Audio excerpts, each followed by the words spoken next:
गुरुवर्ग तथा मेरा para para साथीभाइहरू, आज हामी यो मेची महाकाली अभियान गर्दै गर्दा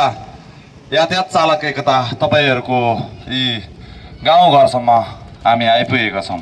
र यो कुरा भन्दै गर्दा हाम्रा चालक साथीभाइहरूले पाउनु भएका दुःख व्यथितिका कुरा लिएर हामी यहाँसम्म आइपुगेका छौं। आज हामी लम्की चुहाको एक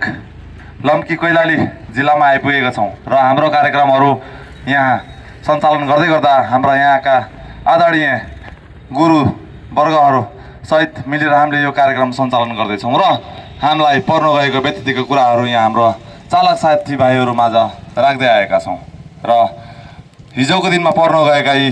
चालक साथीभाइहरूलाई र हाम्रा देशका नीति नियमले हामीलाई बोध गराइएका यी कुराहरूले गर्दाखेरि आज हामी यो कार्यक्रम सञ्चालन गर्दैछौँ र हाम्रा चालक साथीभाइहरूलाई पर्न गएका दुःखका कुराहरू हामी सडक मार्फत उठाउँदै आएका छौँ भन्दै हामीलाई पर्न गएका यी दुःख पीडाका कुराहरू हामी कहिलेसम्म सहेर बस्ने, कहिलेसम्म सधैँभरि अब नबोलेर बस्ने। आज हामी आफ्नो कुराहरू र मनोतव्य राख्दै जाँदाखेरि सरकारले लगाइएका यी नीति नियमहरूलाई कहिलेसम्म हामी चालकहरूले सहेर बस्ने। हाम्रा चालक साथीभाइहरू बुझे पनि नबुझे जस्तो र आफूलाई परेको व्यथिति पनि नपरेको जस्तो गरेर सहेर हिँड्दै सहँदै आउनुभएका छ। त्यसै कारणले हामी यी चालक साथीभाइहरू एकजुट भएर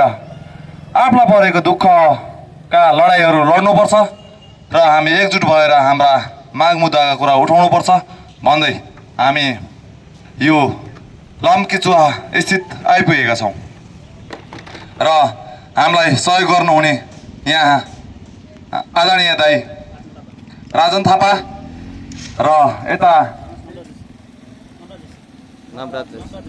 नमराज जीसी लगायत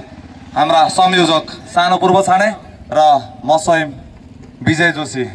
हजुरहरूकै कुरा उठाउँदै यो ठाउँसम्म उपस्थित भइसकेका छौँ र साथीभाइहरूले यो कुरा बुझ्नु एकदम जरुरी छ। हाम्रा चालक साथीभाइहरूले कि तपाईलाई मलाई पर्न गएको आजको दुःख तपाईलाई भोलि नपर्ला भन्ने छैन। त्यसैले आउनुहोस्, यो कार्यक्रममा सहभागिता हुनुहोस् र हामी सम्पूर्ण चालकलाई पर्ने यी दुःख व्यतिथिको कुरामा सरकार सामु डटेर हामी अगाडि बढ्नुपर्छ भन्ने हजुरहरूलाई म अभिव्यक्ति दिन चाहन्छु। आज यो लम्की चुहामा हुनु गइरहेको यी हाम्रा साना रोडका कार्यक्रममा हाम्रा चालक साथीभाइहरू उपस्थित नहुनु भए तापनि हाम्रा कार्यक्रम